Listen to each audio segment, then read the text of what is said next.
everybody pretty much knows by now that most of the major politicians, including most of the ones on the Republican side, pretty much do the bidding of the people who finance their campaigns. And anyone who listens to this program knows that almost all of the Republican candidates are out to cut Social Security. But is there more to the story than that? Our next guest says there is. Helaine Olen is the author of Pound Foolish, Exposing the Dark Side of the Personal Finance Industry. She is a journalist and author and expert in financially related areas, and she joins us now. Helaine, thanks for coming on the program. Oh, thank you for having me on. Absolutely. Now, you had an excellent piece in Slate.com recently entitled Attacks on Social Security Are Attacks on Women. So all of these Republicans getting together to cut Social Security, some of us have kind of felt the first thought that came to mind was, well, that would certainly save taxes for their billionaire backers. And that probably is part of it. But is there more to it, too? Is there an anti-woman angle to this? I think there is. I think we have this sense when we look at the Republican primary, slash contestants for president, right? Doesn't it feel like a game show? That, Right. The attacks on women, which have been extraordinary, as we all know, have been mostly about sex, whether it's Jeb Bush saying, funding for Planned Parenthood is unnecessary, to, Donald Trump's rather, inappropriate remarks about, menstrual blood, right? Right. And by the way, just to jump in, Helaine, Jeb Bush actually said, he says now it was a slip of the tongue, that we don't need $500 million for women's health. Right. I mean, it was extraordinary. And then he claimed he was only talking about Planned Parenthood, which, is sort of one of those, defenses that you're like, well, actually, a lot of women use that too, right? Right, of course. So, but we really identified the war on women as something about their sexual selves, right? And to a huge extent, that's true. But, the war on women is also an economic war on women. And, and you can go, look at the fierce denial that there's a salary gender, a gender gap in salaries, the refusal to allow any form of, assisted daycare, for people in this country and so on, family leave policies, we have no paid family leave. But I felt the really good prism where you could really see this was Social Security, because Social Security is a program that is under vociferous attack, and it is a program that we do not think of necessarily as a program that protects women, but in fact it is a program that is really for women as they get older. From the time women are 62, they are the majority of recipients. And by the time people are 85, they're about 2/3, and the numbers just increase and increase because women tend, as we all know, live longer than men. So I think that's absolutely true. We also know that women receive less on average in Social Security benefits than men do. So they have more meager benefits. So any attempt to cut those benefits hits women harder, impacts women harder financially than it does men. So there's that dimension of it too, right? Right. I mean, women receive about $300 less a month in benefits. And one of the things that you see coming up in the Republican attacks over and over again is that this is all somehow a choice, right? Well, you didn't work as much during your lifetime, so you're getting less benefits. Well, in fact, women don't work, first are underpaid, right? Thanks to the, the gendered salary gap that they deny exists, followed by the fact that women are responsible for caretaking responsibilities in our country to this day. So we know that women are behind by about $300, and then they are more reliant on it. About a third of women, as opposed to about 20% of men, rely on Social Security for about 90% or more of their income in their old age. So cuts will impact them more on all sorts of different levels.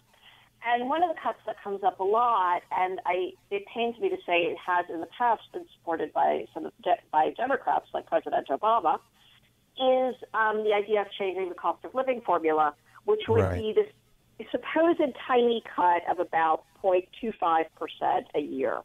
And the idea is that Social Security overestimates inflation.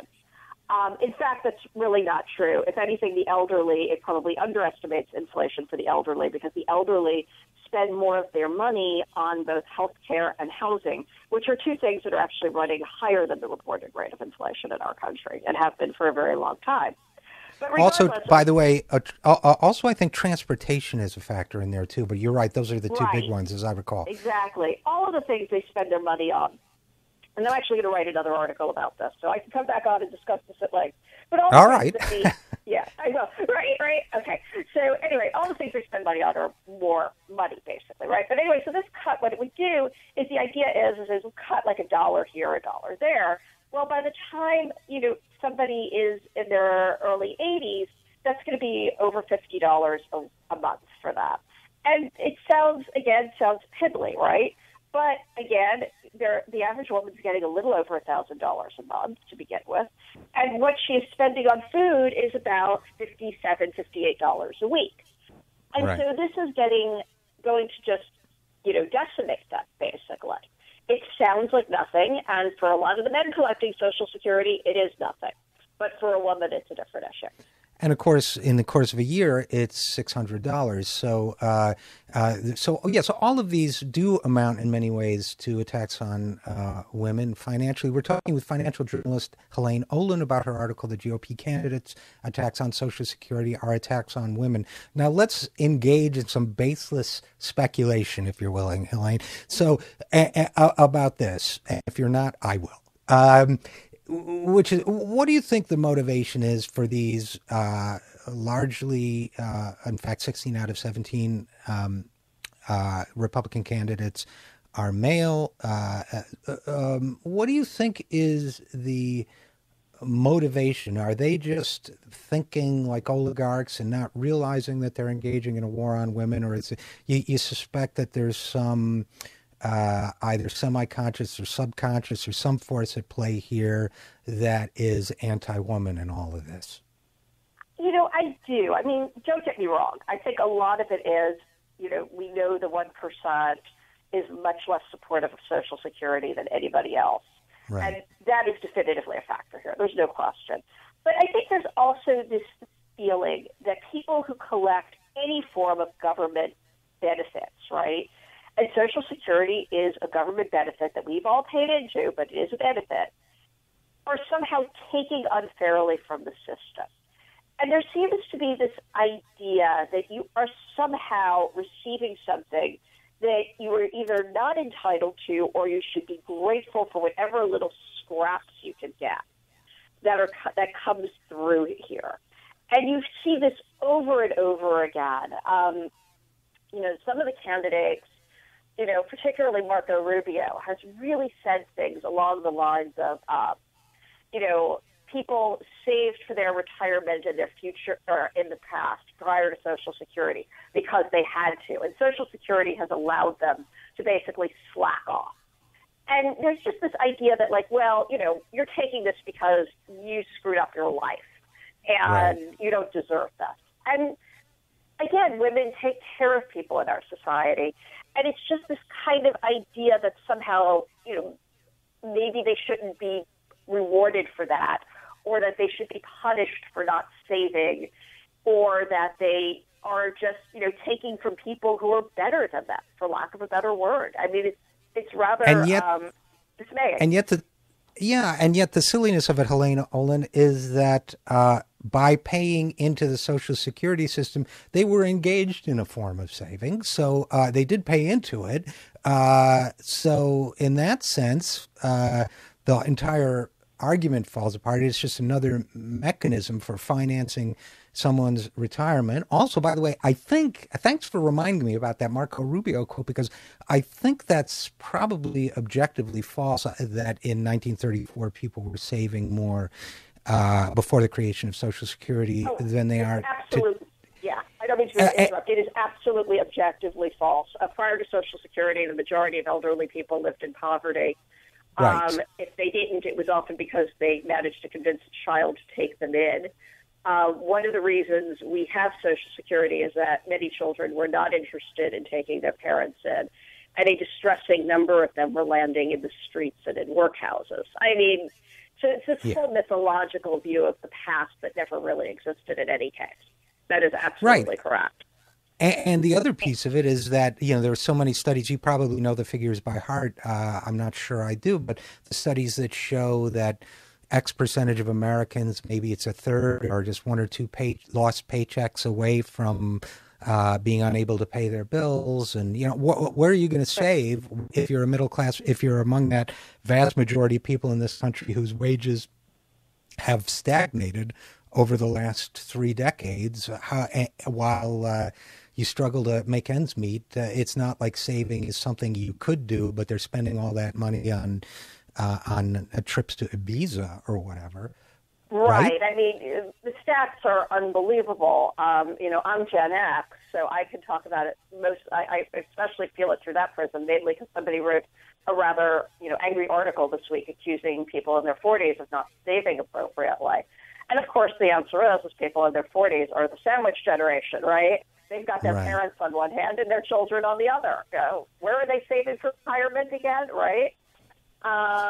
It's absurd. Right. Absurd. The numbers are, by the way, in the paycheck-to-paycheck thing, it really depends on who's counting, but the lowest I've ever seen is 40%, and the highest I've seen is about 60%. So I always say it's probably somewhere in between those two numbers. Right. So let's say half the people in this country are living paycheck to paycheck. Just averaging out, then that's not exactly a situation that encourages savings. We have this one successful program. They keep going after it and going after it. It's part of an anti-woman agenda. What's the response to it? What's the best way to protect Social Security? Are you a supporter of the idea we've talked about on this program of expanding Social Security's benefits? Oh, absolutely. And the way I actually always counter this argument, and I find it's extraordinary because most people don't know about this. Most people simply do not realize there is a thing called the payroll tax cap, which means that any earnings over this year, over $118,500, are not taxed for Social Security. So the supposed deficit in Social Security, if you eliminated the payroll tax cap, would all but vanish. It would be very small. It could probably then be, come out altogether with, very minor raises in the rates in Social Security taxes, right? Although I hate using the word taxes for it. But anyway, when I explain to people that there's a thing called the payroll tax cap, and wealthy people are not paying more than $118,000 or more than $118,500, and that doing that would then ensure Social Security's fiscal health for a long time into the future. Their response actually is like, no one ever told me that.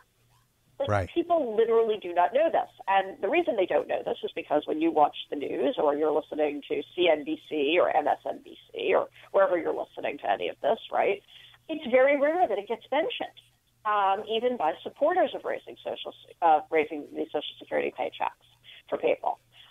People simply do not talk about this at all. And it should be talked about, and it should be talked about a lot. I absolutely agree. And I also think people don't realize when it probably frightens listeners, Helaine Olen, when, we say, raising the payroll tax, that we're just talking about potentially literally a couple dollars a paycheck or a few dollars a paycheck could mean expanded financial security in retirement, literally for less than most people pay for coffee in a week, much less.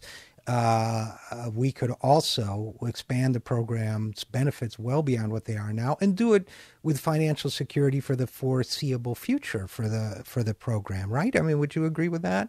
I would absolutely agree with that. And I think it would also be a huge benefit to the economy because people who aren't afraid tend to spend more money. And one of the things we've had going on over the past several years is you have the elderly very scared.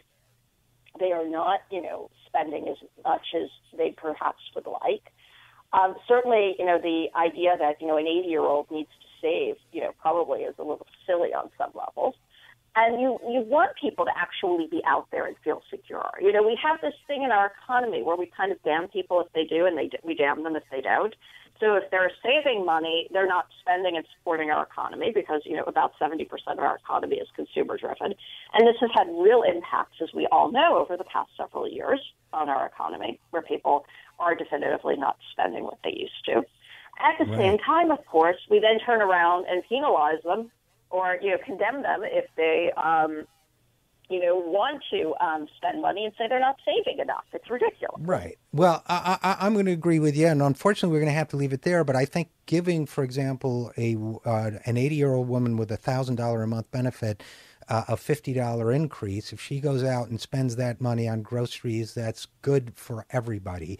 And so I think we've got a good argument to make here. And Helaine Olen, I thank you for writing this article on Social Security and women, and I thank you for coming on the program. Oh, thank you for having me.